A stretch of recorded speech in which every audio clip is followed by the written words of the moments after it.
Hey, everybody. I've got my podcast live LinkedIn license, and I'm ready to drive now. Rafaelio has given me the keys Nice. to the kingdom. Today is April 9th. It's a Wednesday.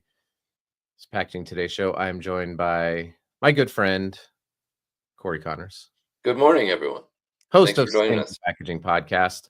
My name is Adam Peak. I'm host of People of Packaging Podcast. And listen, I've got to talk about yesterday. I answered almost every comment I could till I got tired of doing it, but um, I put up a post about tariffs and about packaging, and I made some guesses on where stuff would be made. I don't know where things are made, Right.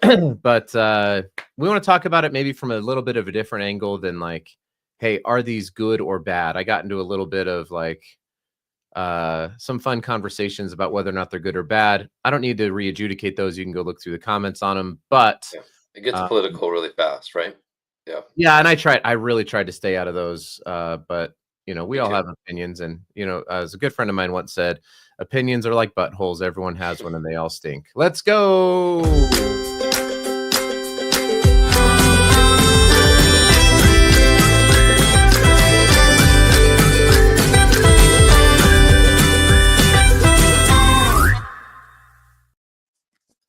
All right. So yesterday I put up this post on the LinkedIn's. What happens when tariff rates jump to 30 to 60%?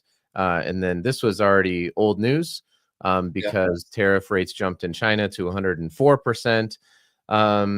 So what happened? So I took I've got the bottle right here. So we'll kind of talk about it once I pull this post down. Let's break it down. I made some guesses on where stuff would have come from, materials and whatnot, and then showed what the spike in cost may be. And then it concluded with, if you're not talking with your packaging partners about this now, it's the right time. I made sure to include my ODB Super 7 action figure in the background just because I like to do fun things like that. And look He at likes it this. raw. He likes it raw. Stop it. Uh, so we got a whole bunch of reactions. We got a whole bunch of comments. I got 99 comments. Wow, that's a lot of impressions. A lot of impressions on LinkedIn. I don't really pay attention to this data too often, but anyway, so that's what happened. I'm not going to go through all of the comments. Some of them got a little interesting.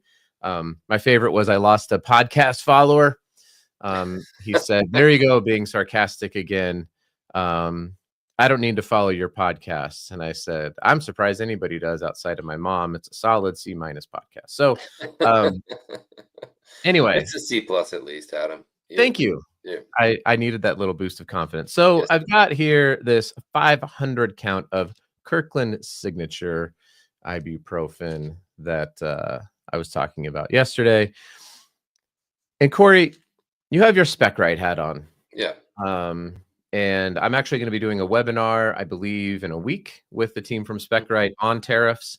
So Nice. I'll be sure to talk about that whenever it comes about. By the way, if you're in the comments, we're going to be asking some questions on some things that we don't know about this. But I wanted to speak specifically about the importance of spec data and knowing where stuff comes from to Right. navigate really these uncharted territories of like tariff rates that just change overnight. Yeah. So let's talk about it. It's a devastating proposition for some companies. I'm dealing with companies that are, $100 million profit or sales a year companies, and they are struggling dramatically with this kind of change because they do import from China, they do import from Japan, they do they deal with countries all over the world, and they have a small staff of people that are already stretched thin, and they're struggling to keep up with all of these changes and just basically kind of at a wait and see point right now because the numbers keep changing. Right. So I had lunch with a good friend of mine yesterday who's in charge of this kind of reporting for her company, and she said, I did all this work and then it was totally wrong because they changed the law again. Now Yeah. with Spec Right, you can do that in minutes. Yeah. And it's a simple calculation that you output from your system. All the data's in there already. All you have to do is call up that data and say, this information is what I need today. Yeah. And here's the reason why it's critical, right? So I'll show an example of the world that I'm familiar with, which is labels. So I had one comment, actually, I think from my podcast listener who left. We wish And him the best. Yeah. yes, yeah. If you need a really good podcast to follow, go follow Packaging Unboxed. Yes. And make sure you comment on his stuff. So anyway, he said, because I mentioned that the labels are on there, and he said, well, the labels don't really matter because they cost fractions of a penny. Now, this is where this stuff becomes important. I'm not saying that this label is sourced in China or Vietnam, but let's say, for argument's sake, right now, this label was made in China, and the reason why it's not, the reason why it is consequential is because this is a peel back label, right? And this peel back label, it has a silver, you can see this is a metallized silver BOPP. A lot of polypropylene is manufactured in China or Saudi Arabia, I believe, are the two main sources for polypropylene. This is a white polypropylene on the backside. This label, this top label, it appears to have a white screen laid down to mute out a lot of the silver, though they didn't do a great job of coating it. You can see the white scrapes off pretty easily.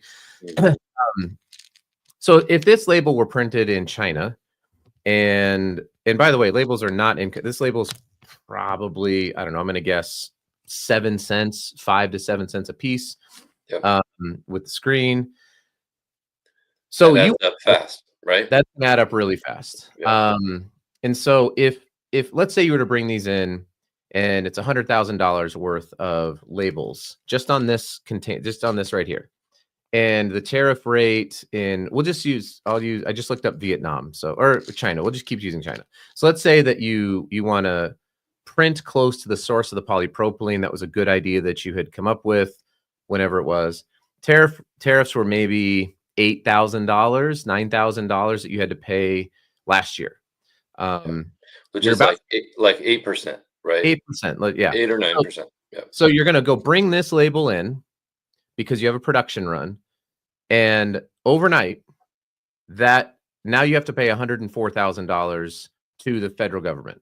This is kind of my point, is like, well, now what you may want to do is go pull up your SpecRite data. You see this is a 2-ply label. You see that you print nothing on the back of this label. And maybe you go, you know what? Let's make this a white BOPP label. Yep. Print on the adhesive, deaden the adhesive, and allow this to peel back from this PET container. Cut out our costs.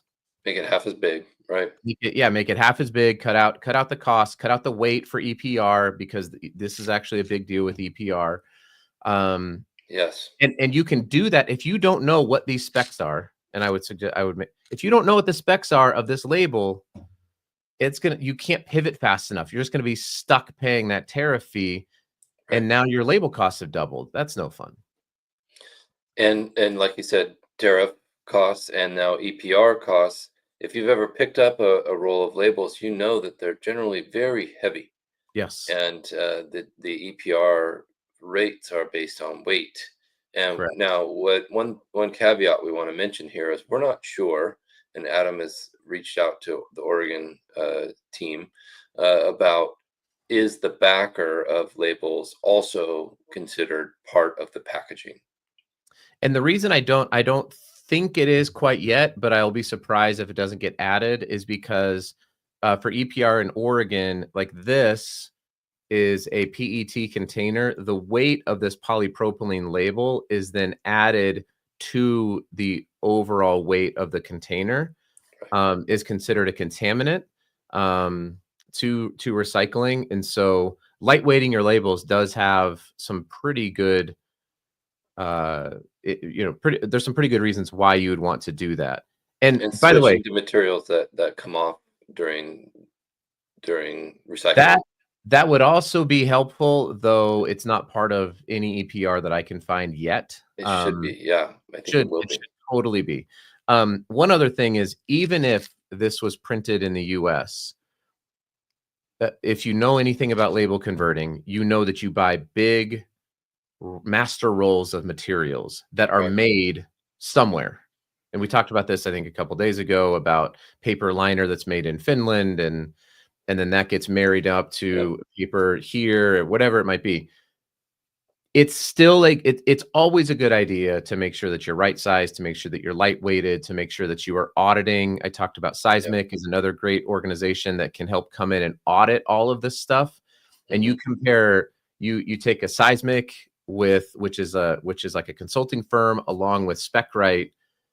You put those two together, you're gonna and you want to be prepared to act quickly. Yeah. I think you're gonna be able to do that. You're ready to pivot immediately, and Pivot. you've got your backup sources in your system. You can send an RFQ in your system, and it will take minutes, not weeks. And they will have your specs. You know that they can create these immediately, domestically or in a different country that has the lower rates, whatever it takes. Richard, thanks for joining us. As the ongoing uncertainty surrounding tariffs creates a volatile environment for the packaging industry, making long-term planning difficult. That's correct. Industry leaders need to emphasize a coordinated response among shareholders to navigate the evolving regulatory landscape effectively. Wow, thank you, Bookmark. sir. Yeah, Yeah, it's totally true. Hey, well I got said. one more question. I know that we should be done, but I'm not familiar with the price of bottles. So if you're watching this live, or if you're watching it on replay, what would I don't know what size this might be, but it seems like it's a pretty standard size. I think this is a Boston Round clear PET with the injection molded. This looks like a stock cap. Is it PET or is it HDPE? This is PETE. Number one PETE. That's great. That's nice to see. It's got a logo on it that I can't really figure out what the company is. It looks like a PPC or something, DPC, maybe on the Mhm. logo on the bottom. Anyway, I would love to find out, because I do think that the label cost here is quite a bit more than most people think is a total applied cost for the package. So if you know, let us know, Yeah. because I do not. Corey, any parting words of wisdom, or should I we think let it? I'd like to hear from people that are in that industry, that plastic container industry focus. It's not something in my scope of knowledge. I'd like to hear what they're doing to pivot during these very difficult times, very confusing times. Can you give us your best Ross from Friends? Do that. Pivot. Thank you. Thank you. And on that note, we are going to pivot our way out of here. Everybody, please go follow us on LinkedIn if you're not already. If you're listening to this podcast, please give us a good rating. If you're We going to give us a appreciate it. bad rating, then let us know first and how we can make it right. We'll make it Appreciate up. everybody. Thank you. Thank you.